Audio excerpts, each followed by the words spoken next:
había descargado la clase anterior y la tuve que subir a un drive por el peso de esta. Así es que ahí le envío el, el link de la clase anterior, porque había unos estudiantes que ya me habían preguntado. El link de la clase anterior. Me confirman si es que les aparece en el chat, por favor. Y los voy a saludar porque Sí, profe, sí sale. ya que bueno, gracias a Dios. Ojalá lo puedan descargar, que lo dejé con libre acceso. Ahí está la sesión anterior para los que no pudieron asistir. Y ahora iniciaremos la grabación de la sesión del día de hoy. Déjenme descansar un poquito que estaba tratando de conectarme por todos lados. Increíble lo que te estresa esta situación. Bien, voy a compartir. Sí, esta es iniciar la grabación para los que... Yo creo que ya se inició. Así es que compartimos escritorio y me confirman cuando comiencen a ver la presentación si se ve y se escucha bien, jóvenes. Sí, profe, se ve y se escucha bien. Ya, muchas gracias. Bien. Vamos a comenzar entonces. Gracias por la espera, jóvenes. Esperamos que no se corte durante la transmisión de esta sesión. En el día de hoy nos convoca a avanzar en el conocimiento de los agentes físicos. Sobre todo, en la sesión de hoy día vamos a conversar de los agentes termales, es decir, aquellos agentes físicos que están asociados a la aplicación de energía termal, sea esta de frío o de calor. Sí, la escucho. ¿Alguien interrumpió? ¿No? Muy bien. Nuestro cuerpo emana energía y esta energía puede ser absorbida y entregar energía y también perder energía térmica y que se observa en esta imagen de termografía infrarroja. La energía térmica que nosotros ocupamos en agentes termales tiene finalidad terapéutica. Es, en el fondo, cuando ocupamos energía calórica asociada al calor, eh, es lo que buscamos en el fondo, es una transferencia de energía térmica a un tejido, en este caso biológico, de menor temperatura habitualmente. Es decir, le cedemos energía térmica en búsqueda de efectos terapéuticos. En la imagen que ustedes observan, ¿alguien me confirma si se está escuchando bien y se ve bien, por favor? Sí, profe. Gracias. En la imagen que ustedes observan es una imagen de termografía infrarroja, es decir, aquello que el ojo humano no puede ver, aquella longitud de onda que es imperceptible al ojo humano, sí se puede observar con una imagen que capta la radiación térmica que emana de nuestros cuerpos. Pero cuando son sometidos antes y después de la aplicación del calor, vean ustedes las diferencias en cuanto a los cambios de coloración. Las áreas de color más anaranjado o rojizo son áreas de mayor sensación térmica en esta escala térmica que ustedes ven en la parte inferior.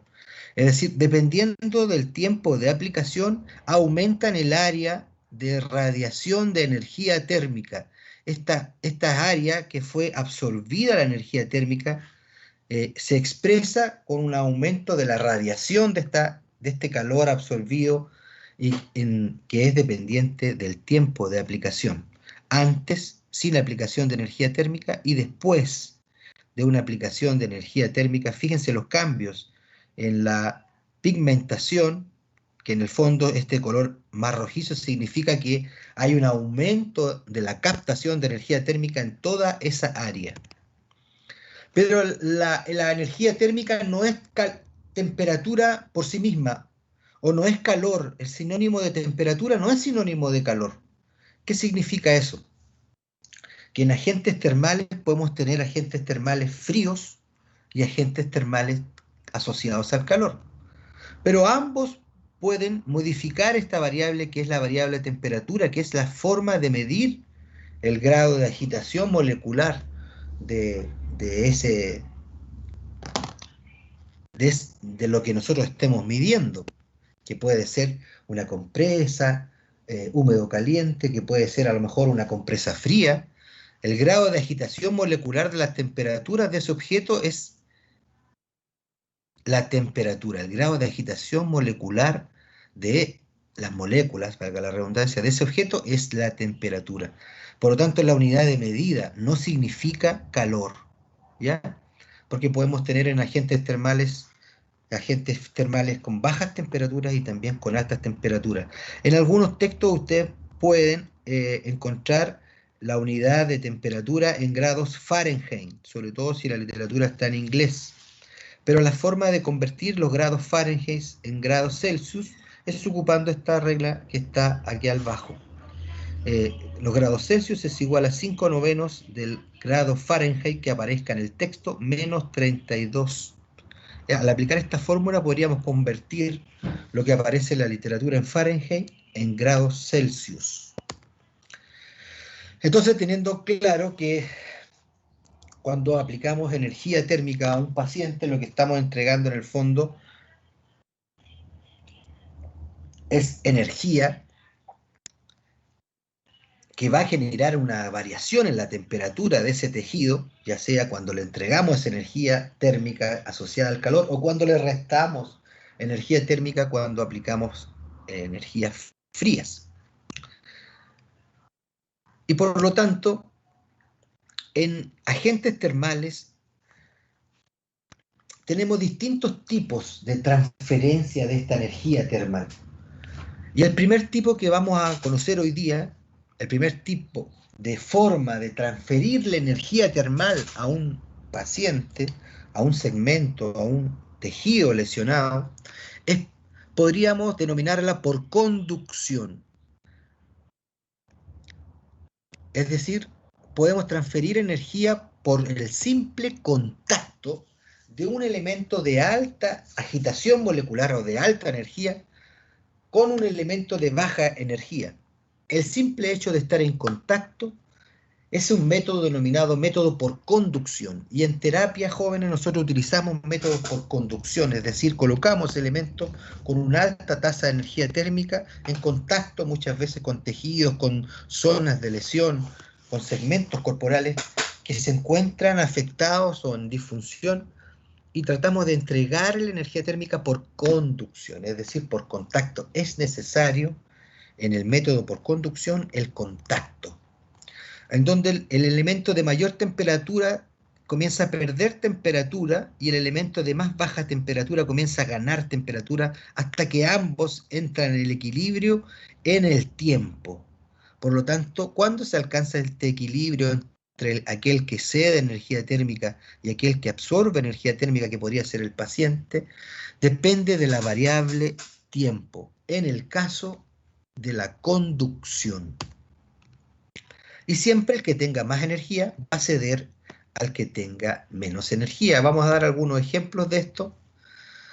Por conducción, si nosotros colocamos, y vuelvo a la anterior, si nosotros colocamos un elemento de metal, por ejemplo, en contacto con un elemento incandescente, solo por el hecho de estar en contacto con este elemento, se va a comenzar a aumentar la temperatura desde el segmento más caliente hacia el segmento menos caliente.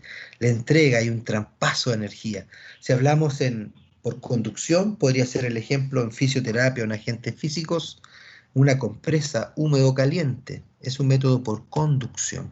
Pero también tenemos métodos de transferencia térmica en estos agentes físicos termales por radiación. Es decir, aquellos agentes físicos que no necesitan un contacto, como en la conducción, para aumentar la temperatura del objeto que se encuentre bajo el elemento radiante. Ejemplo de esto pudiera ser la radiación de tipo infrarroja que ocupan los kinesiólogos para aumentar la temperatura corporal. Sin contacto aumento la temperatura de algún segmento. O también puede ser por convección, otra forma de transferir energía térmica. Recapitulando, ya teníamos conducción en contacto, por radiación, sin contacto, y por convección, es decir, por el movimiento de un fluido que puede estar asociado a una alza térmica, ya sea caliente o fría. El movimiento de un fluido, que podría ser un aire, podría también enfriar un segmento. Por convección, también se puede entonces transferir energía térmica. Y que se caracteriza este método de convección es porque ocurre el movimiento de un fluido que puede ser líquido o gas. Ejemplo de un elemento de enfriamiento por conducción. En terapia, por ejemplo, nosotros ocupamos mucho el agua fría que comienza a ser movida por un turbión. De hecho, el elemento de hidroterapia, que así se denomina turbión. Y ocupamos el movimiento de un fluido que habitualmente es frío y también puede ser caliente para enfriar por convección, volviendo al término, por convección, enfriar o calentar un segmento. El otro método que no exploramos mucho, pero que sí lo mencionamos, es otro método de transferencia térmica denominado por radiación. Y esto significa que habitualmente ocupamos energía electromagnética en forma de ondas que viajan a través del espacio y son capaces de impactar un objeto y aumentar la temperatura en ellos. Cuando hablamos de agentes termales por radiación, un buen ejemplo puede ser la radiación de tipo infrarroja. Es decir, en nuestro cuerpo hemos visto distintas formas de transferir energía térmica. Ya les mencioné por conducción, es decir, un contacto directo en el caso de una compresa fría o también podría ser una compresa caliente. Otra forma de transferir energía térmica a nuestros tejidos puede ser por radiación, sin contacto, con una energía electromagnética que en forma de fotones irradia por radiación al segmento, o puede ser por convección en hidroterapia con el turbión, el ejemplo que yo ya les comentaba. Cuando hablamos Profe, de ondas, sí, la radiación da solamente calor, ¿verdad? voy a terminar esta diapo y vamos a dar tiempo para preguntas, pero muy buena tu pregunta. La radiación para este tipo de agentes físicos es por calor del infrarrojo, para este tipo, infrarrojo, es calor. Profe, Bien, vamos a dar paso a las preguntas. Voy a terminar solo esta diapo. Cuando hablamos de transferir energía electromagnética, ocurre el fenómeno de conversión. Ya les comenté, conducción, contacto directo, energía, contacto directo, radiación. No hay contacto, es a través del espacio, sin un contacto directo, por entregar energía en forma de radiación. Puedo entregar energía en forma de convección, moviendo un fluido. Y también, en el caso de las ondas electromagnéticas, y en el caso de los gases, ya se agregan dos formas más de transferencia térmica. Una es por conversión, una energía electromagnética se convierte en energía térmica al interior en este caso, del paciente, conversión. Y en el caso de los gases, por evaporación de un elemento de alta presión y concentración, sale a un elemento de baja presión y baja concentración y ocurre el fenómeno de la evaporación. Bien, esas son las formas en general hoy día de transferencia térmica. Ahora voy a dejar de compartir para observar preguntas a través de el chat o el micrófono. Momento de preguntas, jóvenes.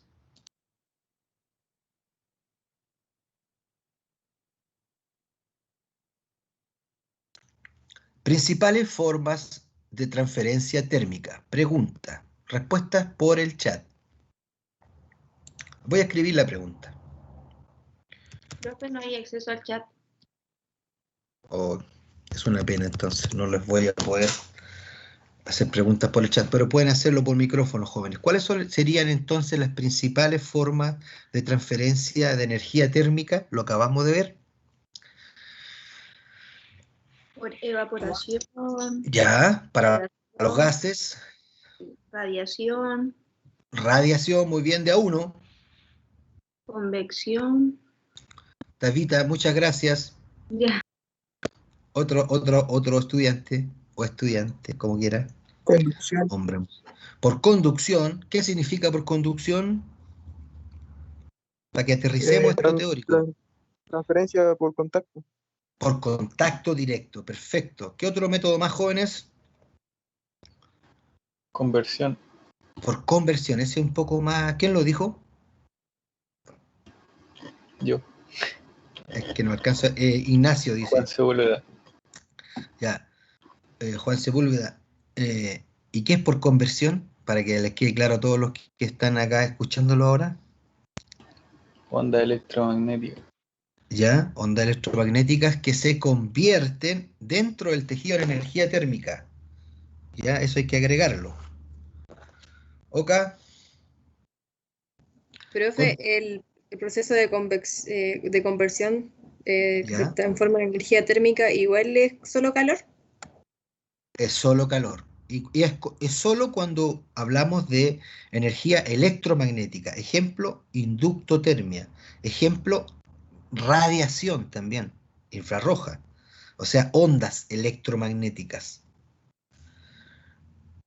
Ocurre el fenómeno de conversión al interior del tejido. En el caso del infrarrojo, desde el elemento radiante hasta el tejido es radiación, ¿se fija?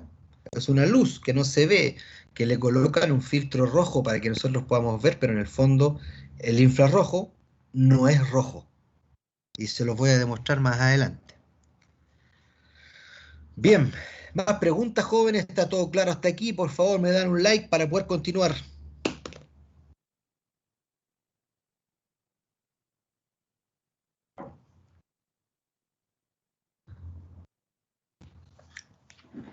Yo espero que, claro, ya aparece acá en la pantalla. No logro ver la actividad. Voy a ver si es que puedo activar el teléfono, a ver si puedo ver acá la actividad por el chat.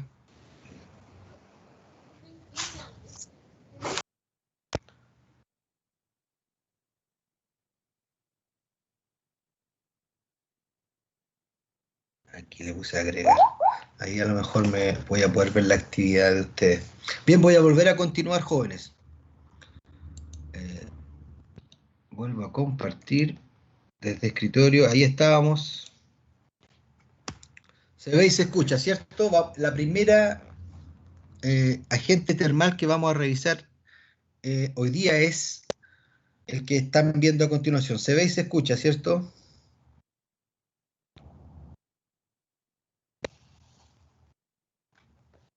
Sí, profe. Gracias, gracias. Bien, hoy día vamos a comenzar con la termoterapia superficial. Por eso es que le quise dar ese énfasis. ¿Qué significa superficial? Que son aquellos agentes físicos que actúan menos en profundidad. Es decir, son más bien, como el título lo dice, superficiales. ¿Y a qué me refiero con superficiales? Fíjense que vamos a hablar del infrarrojo. Esta radiación, lo acabamos de ver, método de transferencia por radiación. ¿Y qué significaba que fuera una radiación? ¿Alguien que me sorprenda?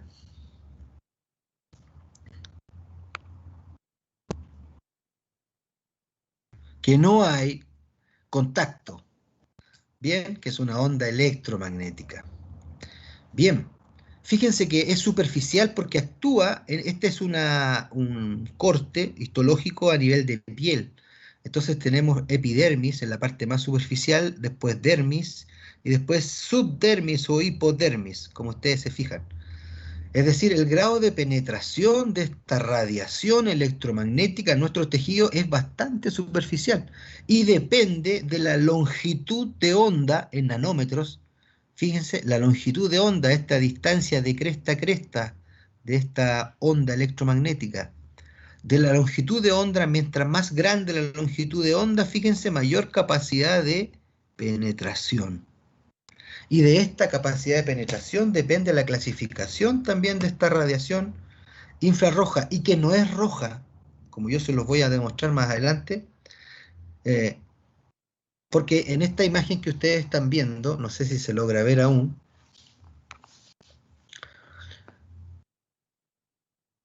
es un paciente adulto mayor que se encuentra recibiendo el efecto de una radiación infrarroja en rodilla.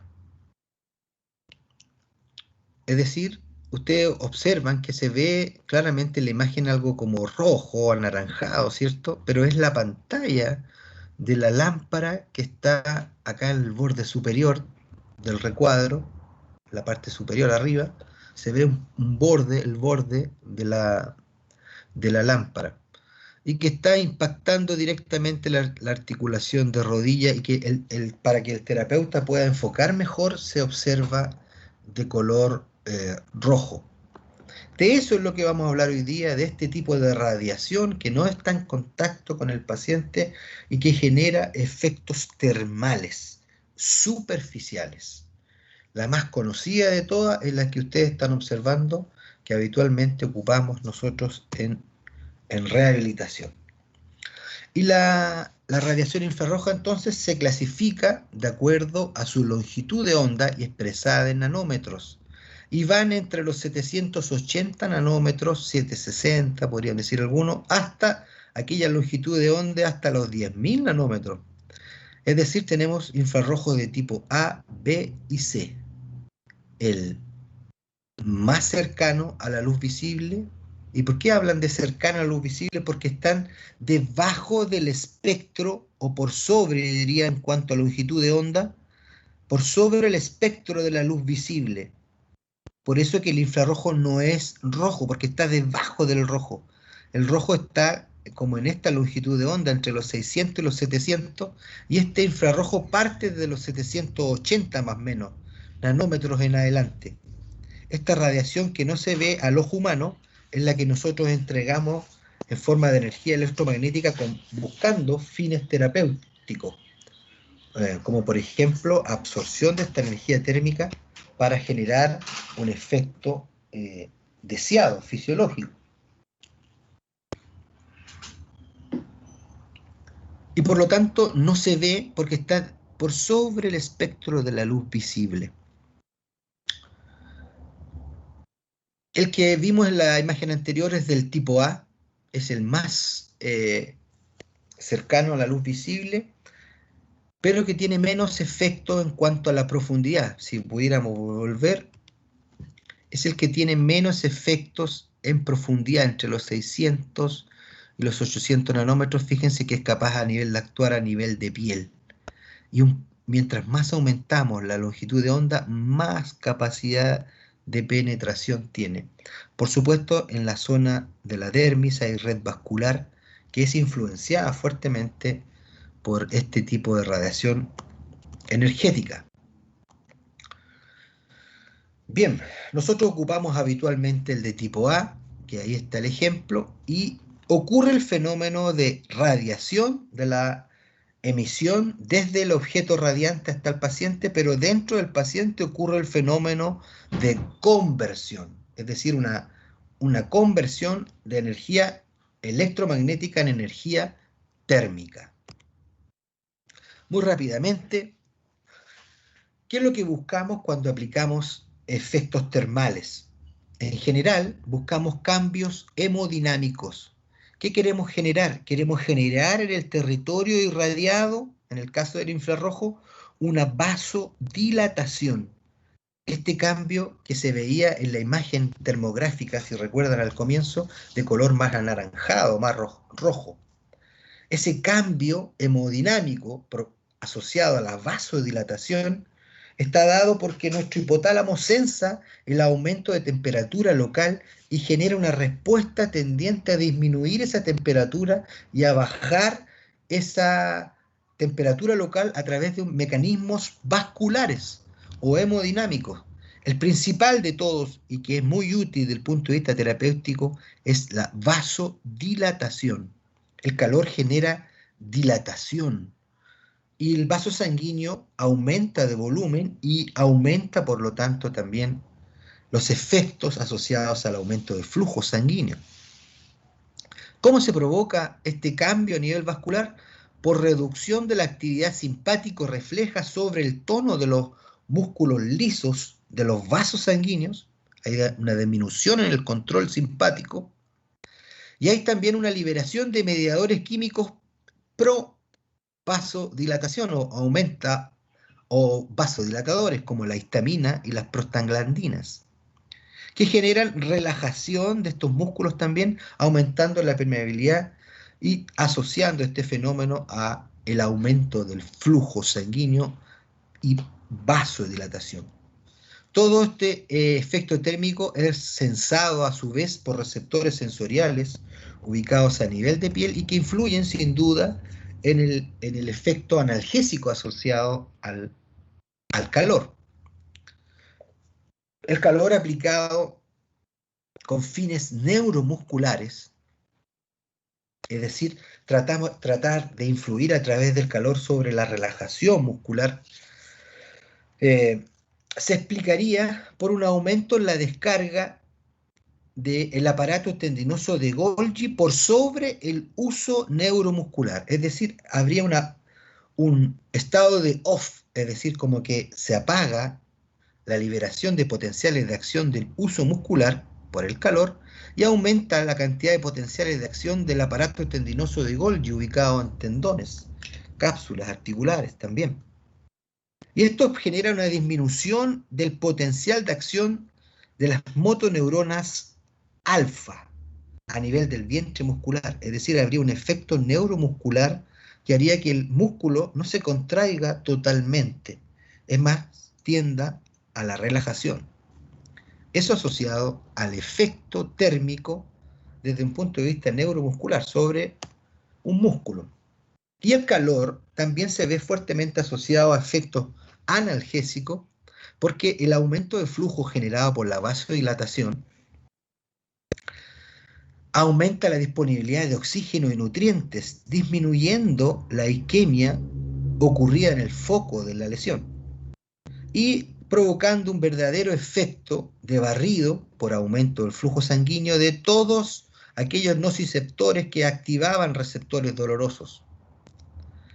Es decir, habría un efecto de barrido asociado al aumento de flujo provocado por la vasodilatación inducida por calor.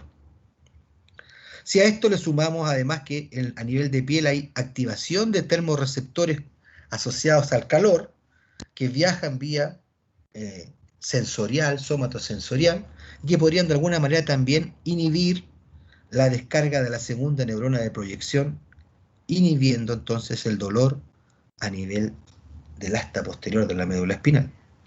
Por lo tanto, si sumamos el calor nos podría ayudar con un efecto analgésico y también con un efecto vascular inducido.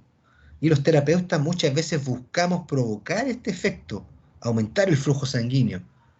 Es necesario porque tengo un tejido lesionado, un tejido que no se repara, un tejido que necesito reparar más rápido. ¿Cómo aumentamos el flujo sanguíneo? Bueno, podríamos utilizar el calor. Y además el calor acelera la respuesta metabólica, es capaz de aumentar la síntesis de las células, la actividad enzimática. Las reacciones bioquímicas se aumentan con el calor cuando éste no excede los 45 grados Celsius. El calor genera además, en forma muy general, un aumento en la plasticidad desde el punto de vista de aquel tejido conectivo no contráctil, como son aquellos tendones, ligamentos, cicatrices, cápsulas articulares, que cuando son sometidas a calor aumentan su flexibilidad, aumenta su plasticidad, son más flexibles al estiramiento, cuando la temperatura tampoco no supera los 45 grados Celsius. En términos muy rápidos, ¿cómo se explicaría este fenómeno hemodinámico que a veces buscamos provocar a los kinesiólogos? La vasodilatación. Ya les comentaba que al aumentar la temperatura de un tejido por una entrega de energía térmica, se activan estos receptores cutáneos del calor.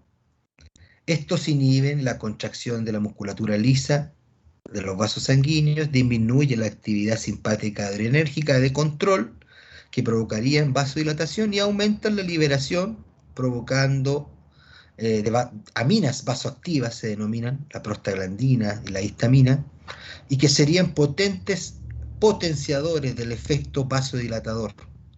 Por eso es que cuando aumentamos la temperatura de un segmento, de un tejido dañado, de una articulación lesionada, lo que ocurre es un aumento de la respuesta vascular asociada a vasodilatación. Por lo tanto, tengo que tener en consideración cuándo puedo aplicar calor y cuándo no puedo aplicar calor. Porque a lo mejor si estoy cursando una respuesta inflamatoria aguda y aumento la temperatura de ese tejido, esto potenciaría la respuesta vasodilatadora y aumentaría aún más la liberación de mediadores químicos proinflamatorios, aumentando también la respuesta inflamatoria. Es por eso que el calor generalmente se utiliza después de la primera semana, yo diría de iniciado el cuadro de lesión tisular. A nivel celular, el restituir el flujo sanguíneo provocado por la vasodilatación mejora el metabolismo, aumenta la disponibilidad de oxígeno, aumenta la deformación de estos tejidos que son ricos en colágeno, así se vuelven más plásticos. Y de alguna manera, si nosotros asociamos esta posición de mejora de la nutrición y del flujo sanguíneo a una posición de drenaje, en el caso de un tobillo, por ejemplo, una lesión en una articulación bastante distal a nivel de nuestras extremidades, si lo asociamos a una posición de drenaje, es decir, elevamos la extremidad junto con la aplicación de calor, podríamos de alguna manera también revertir todos los cuadros asociados a edema de esa articulación. Siempre y cuando el tiempo de activación del proceso lo permita.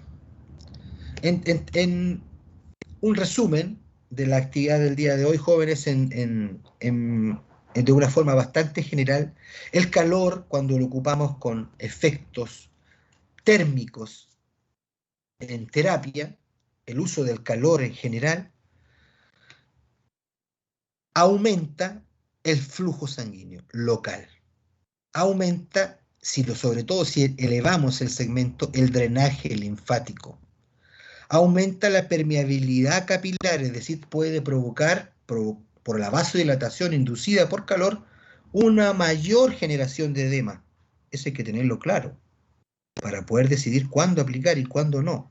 Aumenta la tasa metabólica, es decir, las células disponen de más oxígeno, por tanto funcionan mejor. Hay, por lo tanto, mayor generación de energía vía oxidación celular, la cadena fosforilación oxidativa. Y aumenta la flexibilidad de los tejidos ricos en colágeno. Eso de forma local, desde el 1 hasta el 6. Desde el 7 hasta el 9, el calor genera efectos sistémicos, aumentando la frecuencia respiratoria en el caso de una inmersión en una piscina con una temperatura alta. Aumenta la fracción de eyección cardíaca y también incrementa la frecuencia cardíaca. Puntos que hay que tener en cuenta, sobre todo del 7 al 9, cuando la aplicación es a nivel sistémico o de cuerpo completo. Y en forma de resumen, el calor disminuye la rigidez articular, muy útil cuando pensamos en la aplicación con fines terapéuticos, disminuye el dolor y la contracción muscular o el espasmo muscular, muy útil cuando tengo esos síntomas o signos dentro del proceso de examinación de mi paciente. Disminuye la capacidad de generar torque, porque vimos que el efecto neuromuscular del calor disminuye el potencial de acción a nivel de la motoneurona alfa. Disminuye también el flujo, dice, sanguíneo a órganos internos, pero desde el 4 hasta el 6 son efectos sistémicos. Desde el 1 hasta el 3 son efectos locales, de disminución de la rigidez articular, del dolor y del tono muscular y de la capacidad de generar fuerza. Y en cuanto a los efectos sistémicos, el calor disminuye el flujo sanguíneo a órganos internos, el calor disminuye la presión sanguínea, muy importante, sobre todo si sometemos a terapia a adultos mayores, porque también disminuye, fíjense, la fracción de eyección, stroke, el volumen de eyección. Por lo tanto, hay efectos sistémico desde el punto de vista circulatorio a considerar cuando aplicamos calor con fines terapéuticos. Creo que eso era lo que hoy día les quería contar, jóvenes.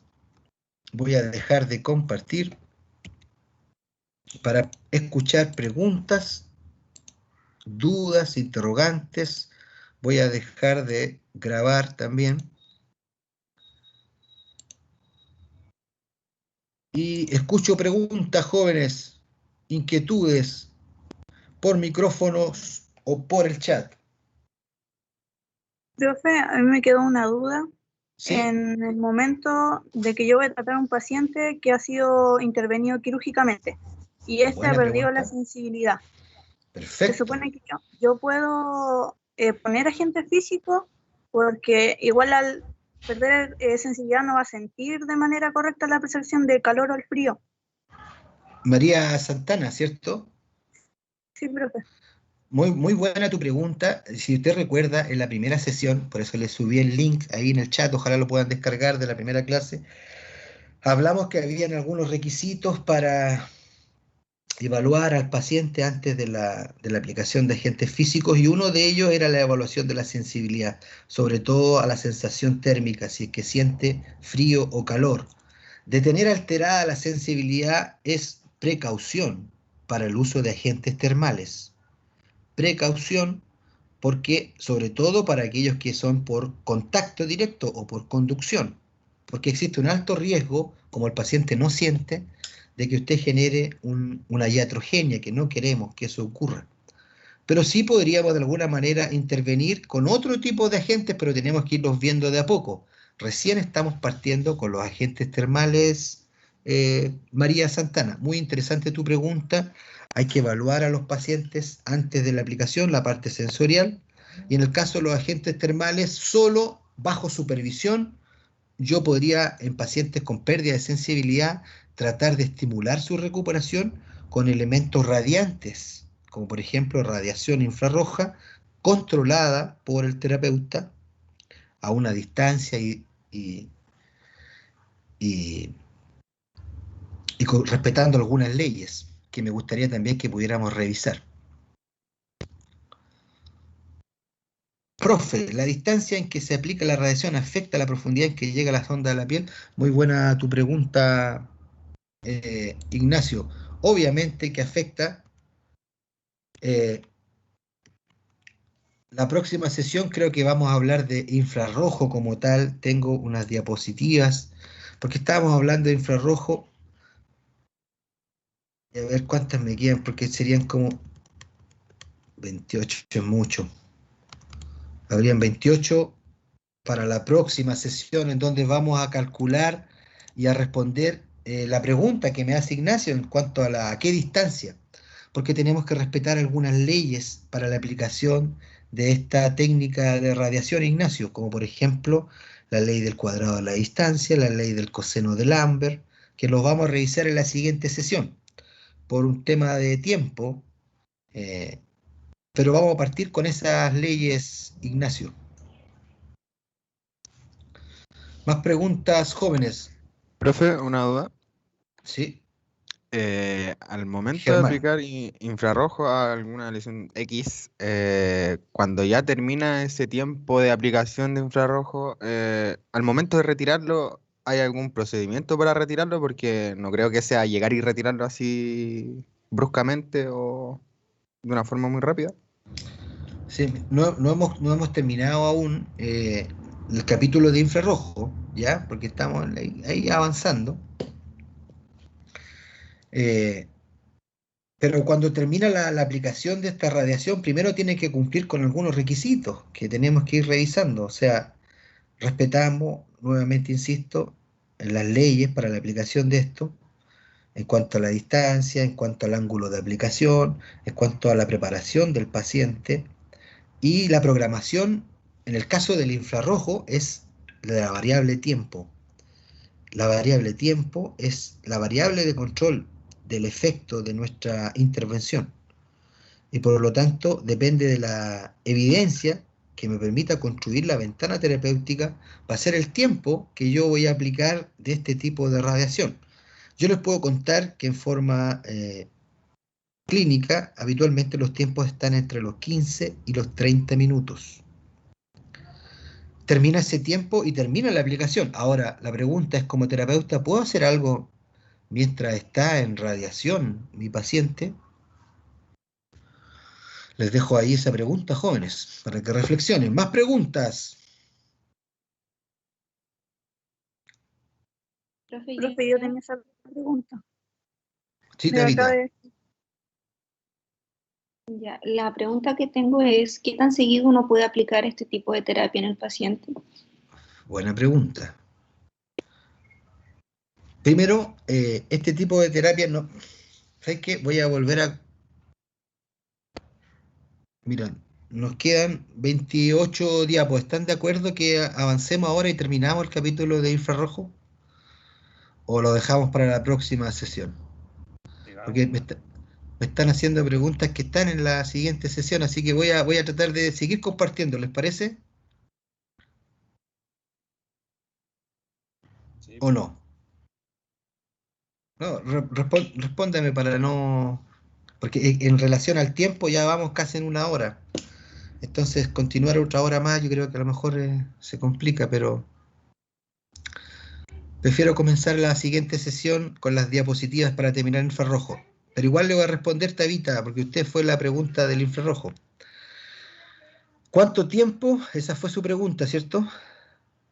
Sí, profesor. Sí, ¿Cuántas veces puedo aplicar infrarrojo?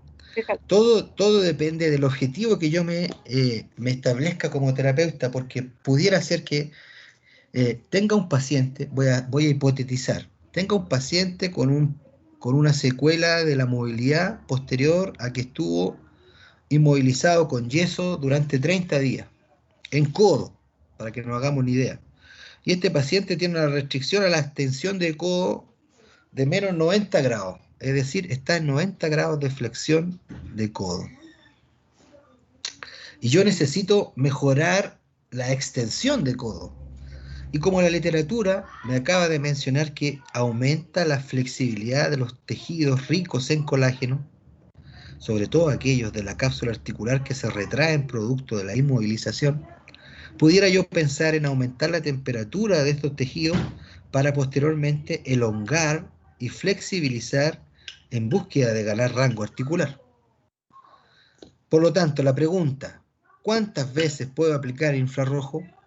Depende de cuántas sesiones yo voy a intervenir a este paciente. Si lo hago de lunes a viernes, puede ser todas las sesiones de lunes a viernes, porque en todas las sesiones voy a buscar mejorar la movilidad. Esto no se gana en una sesión ni en dos. Puede ser, si usted me pregunta, y si mi paciente es deportista y necesito hacerlo rápido, ¿puedo hacerlo 2 veces al día?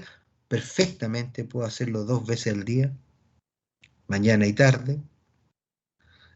Y en general, debiera yo esperar un tiempo de termorregulación de la zona de mínimo 2 a 3 horas antes de pensar nuevamente en una aplicación. Tabita Durán. Ya, profe, gracias.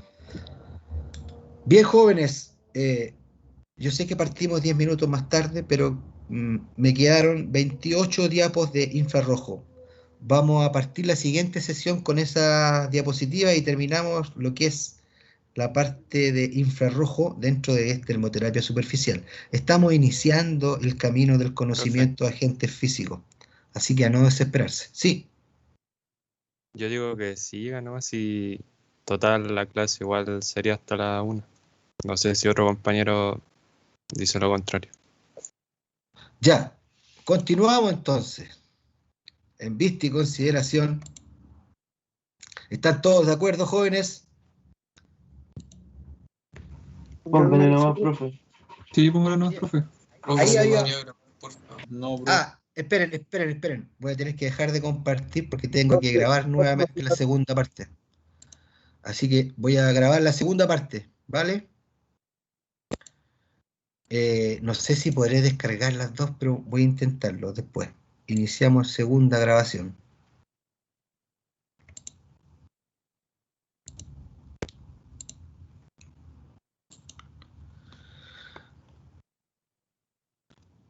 Habíamos quedado en los efectos fisiológicos, tanto locales como sistémicos, y ahí está un breve resumen para que ustedes después lo revisen. El efecto térmico es sensado por nuestras células y hay proteínas especiales para ello, y que se denominan heat shock protein.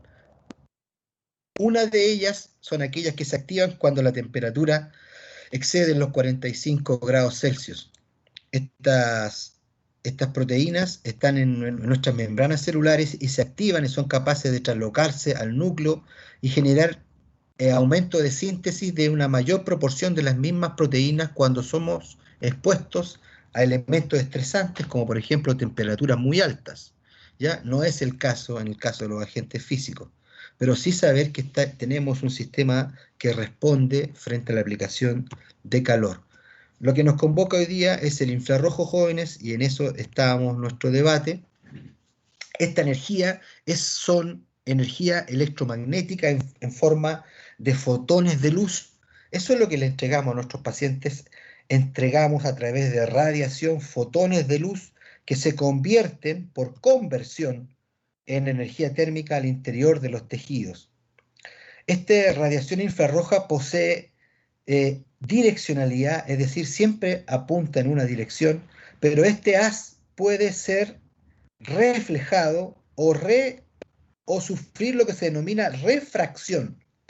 La reflexión significa que si sobre la superficie a la cual se irradia este elemento no impacta en forma perpendicular, lo más probable es que parte de esta energía rebote y se refleje.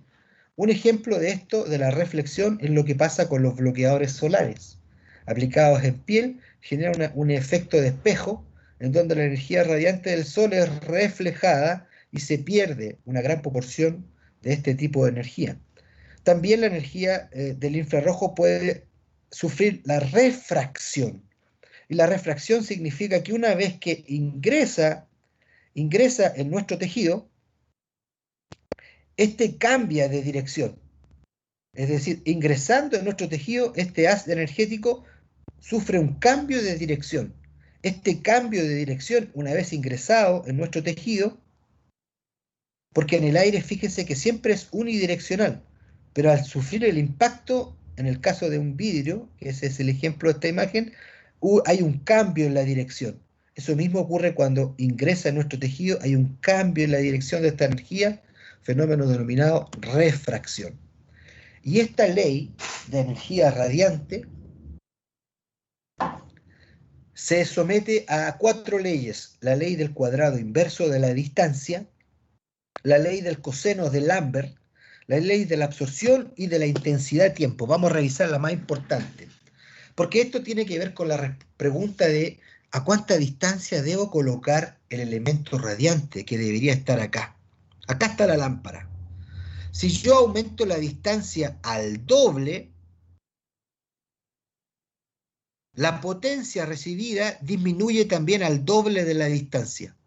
La potencia recibida disminuye al doble de la distancia. Si está al doble de la distancia, 2 elevado a 2 es 4. O sea, la potencia que antes era al 100%, ahora se divide en 4, es decir, un 25%. Si aumento al doble de la distancia, a una distancia de 3 por 3, 9, la energía se divide ahora en 9 partes. Se entiende que la energía recibida disminuye al doble de la distancia. Eso establece la ley del cuadrado inverso de la distancia. La ley del coseno de Lambert dice alusión con que cuando la energía irradiada es igual al coseno de Lambert, el autor que la describió, es aquella que nos menciona que la energía recibida es de un 100% cuando ésta impacta perpendicular a la zona irradiada, y que va a ir disminuyendo esta energía a medida que el ángulo vaya cambiando. Si impacta con un ángulo de 40 grados, fíjense, la energía recibida es de un 77%.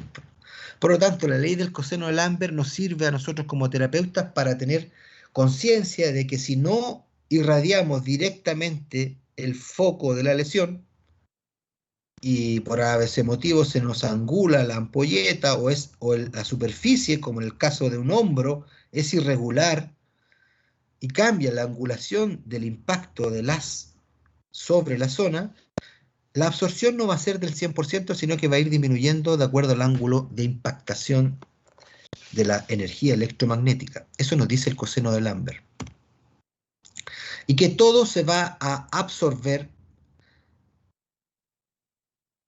dependiendo de la longitud de onda. Y ya les comentaba que a menor longitud de onda, mayor absorción, y dice, y mayor será la capacidad de penetrar en los tejidos. Y dependiendo de la intensidad, de la relación intensidad-tiempo, va a ser la cantidad de energía también que es capaz de absorber un territorio o segmento.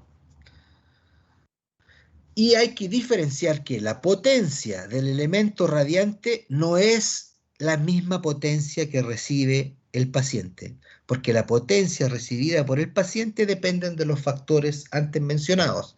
Depende de la distancia desde el foco de emisión con la superficie que recibe y depende del ángulo de impactación, que es el coseno de Lambert. Depende de la potencia de la lámpara, también.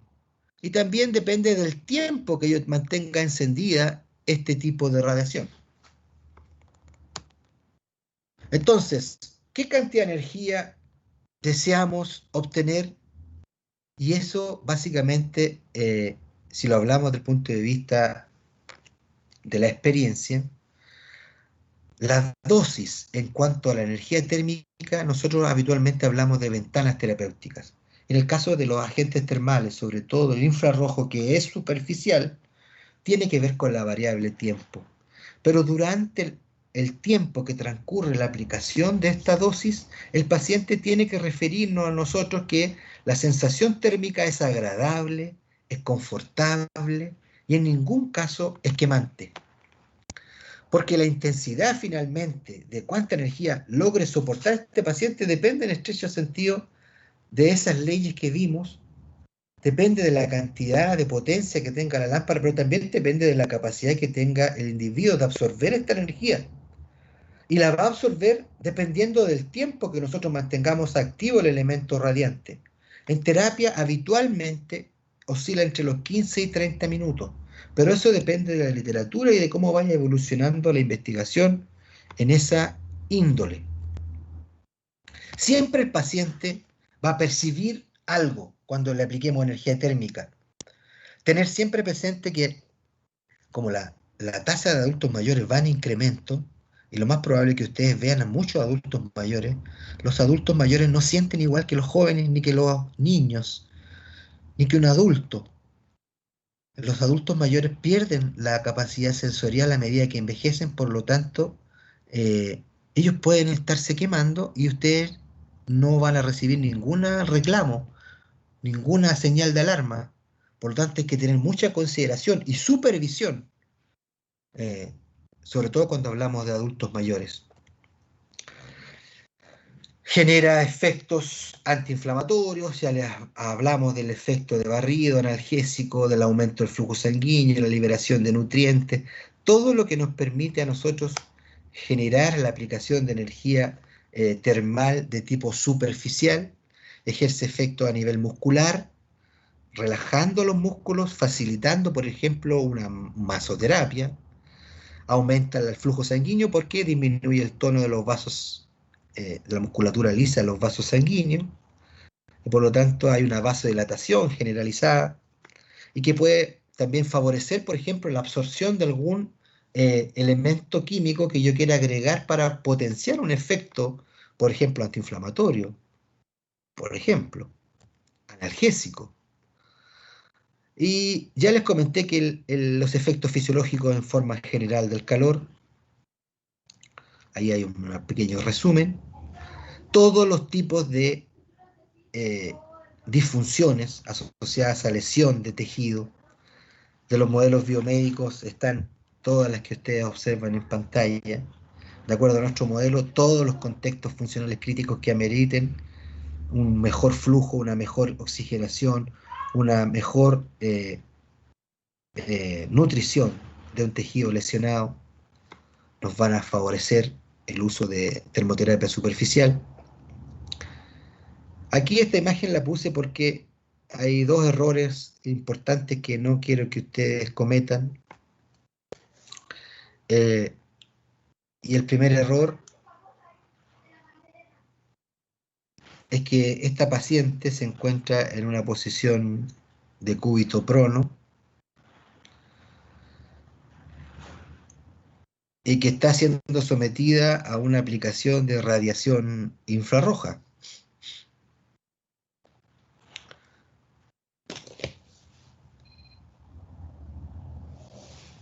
El problema está que no está a piel descubierta, está en una muy mala posición desde el punto de vista ergonómico, y son cosas que nosotros básicamente tenemos que practicar, pero bajo las condiciones actuales yo debo informar que la aplicación de radiación infrarroja siempre es a piel descubierta, y el paciente siempre tiene que estar cómodo, no en esta posición tan poco ergonómica, que la orientación de la radiación debe ser perpendicular, ya lo vimos, coseno de Lambert, que la distancia debería ser entre 40 a 50 centímetros, más o menos, de acuerdo a mi práctica, pero que la distancia y la energía absorbida va a ir disminuyendo al doble de la distancia.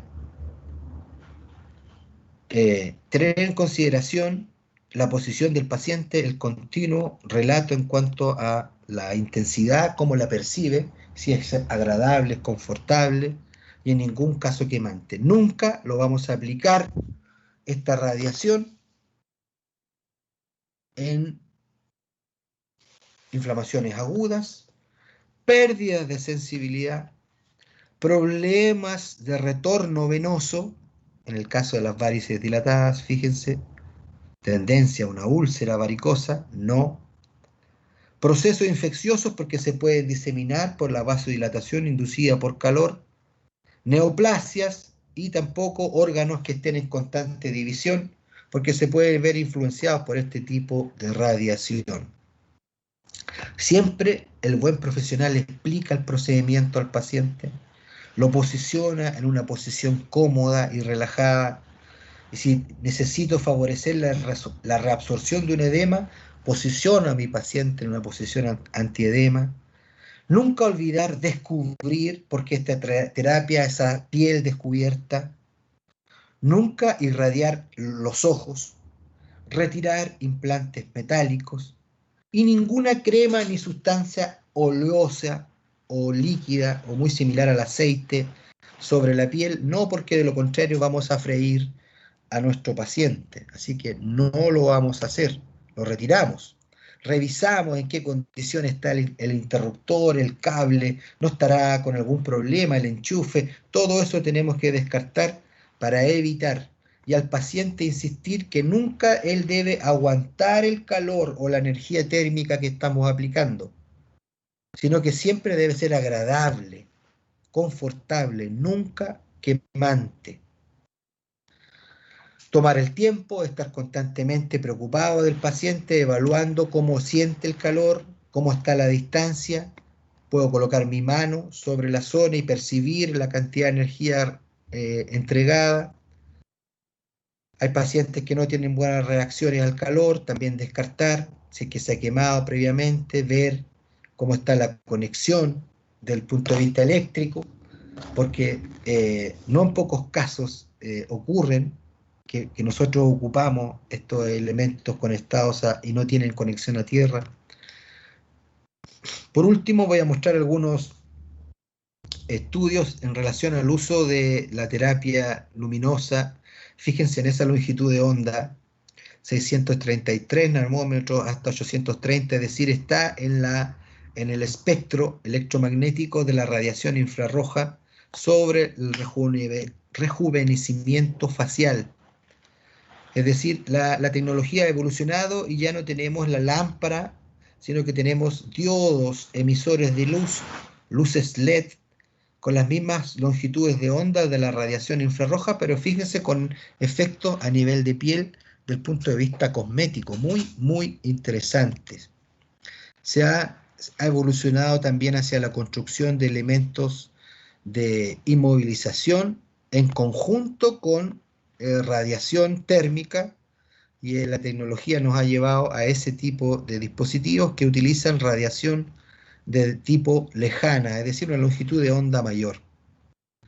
Y hasta aplicaciones sistémicas para enfermedades crónicas, vasculares, fíjense, cardiovasculares, y del sistema autoinmune asociados a la aplicación de infrarrojo, pero del campo lejano, infrarrojo denominado FAR, que es de campo lejano. ¿Y cuál es la diferencia del infrarrojo lejano? Que tiene una longitud de onda un poco más larga, muy cercano al campo de las ondas cortas. Entonces, con una capacidad de penetración, el infrarrojo lejano, fíjense, bastante interesante porque penetra músculo, incluso llegando a segmento óseo, algo muy, muy interesante por el bajo costo que significa la irradiación infrarroja del campo lejano. Son lámparas cerámicas que emiten estas ondas electromagnéticas en esa longitud de onda, capaces de penetrar en profundidad a muy bajo costo, relajando músculos, reduciendo el dolor, mejorando la circulación en profundidad. Insisto, a un muy bajo costo. Radiación de tipo infrarroja. Esto es lo último en cuanto a radiación de tipo infrarrojo. En lo personal lo he utilizado con resultados extraordinarios, sobre todo en lesión de tipo muscular. Eso era, jóvenes. Voy a dejar de compartir y vamos a finalizar también la grabación.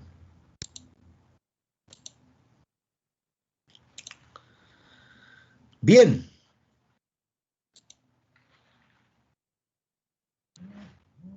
Tenemos 2 sesiones, las voy a tratar de descargar y dejárselas arriba en un drive, me imagino, y compartirles el link.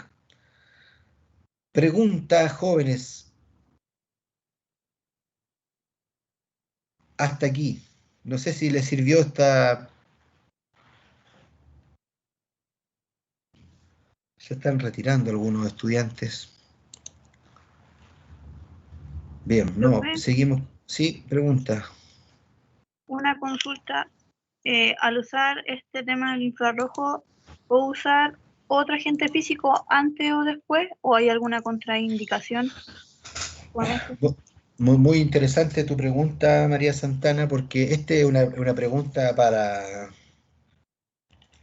más adelante, pero muy interesante, porque está reflexionando ahora. Puedo ocupar muchas terapias antes y después. Habitualmente nosotros la termoterapia superficial, voy a dar ejemplos de la termoterapia superficial. Siempre la ocupamos después, por ejemplo, de electroterapia, nunca antes de una corriente eléctrica, porque genera cambios hemodinámicos. Y los cambios hemodinámicos del territorio irradiado van a alterar la resistencia al flujo eléctrico. Por lo tanto, siempre lo hacemos después de electroterapia, por ejemplo. Y siempre lo hacemos antes de ejercicios de flexibilidad, por ejemplo, para preparar un segmento, una articulación o una zona lesionada. Bien, pero buena pregunta, María. Más preguntas, jóvenes.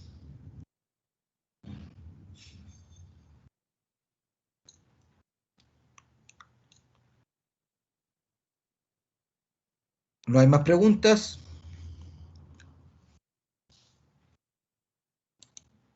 Entonces yo les voy a hacer una pregunta por el chat. Ojalá que no lo pueden ocupar el chat. O lo pueden ocupar. Ignacio lo pudo ocupar. Algunas personas que no tienen habilitado. Sí, algunos que no tienen. Sí.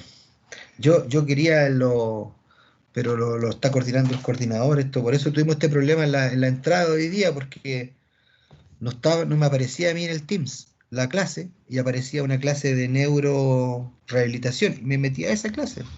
porque aparecía en el horario y además decía DPT1, pero no había nadie ahí.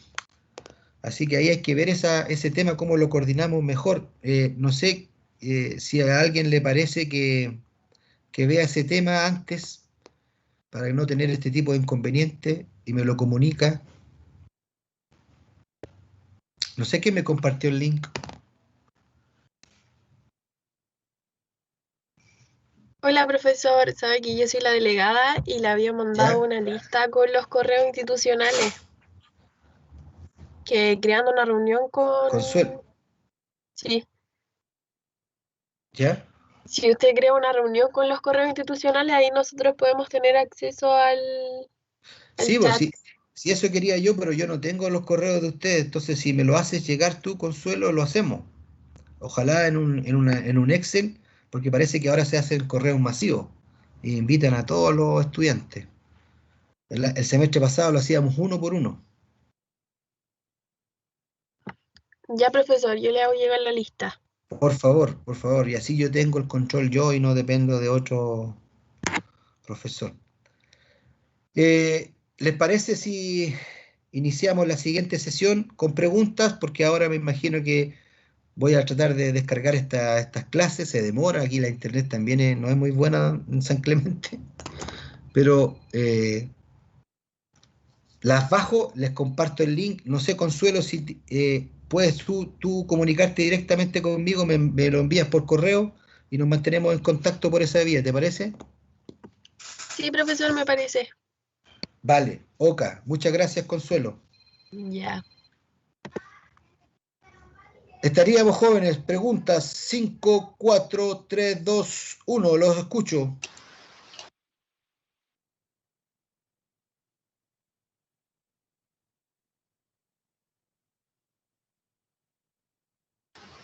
Profe, el calor. Ignacio, ¿sí?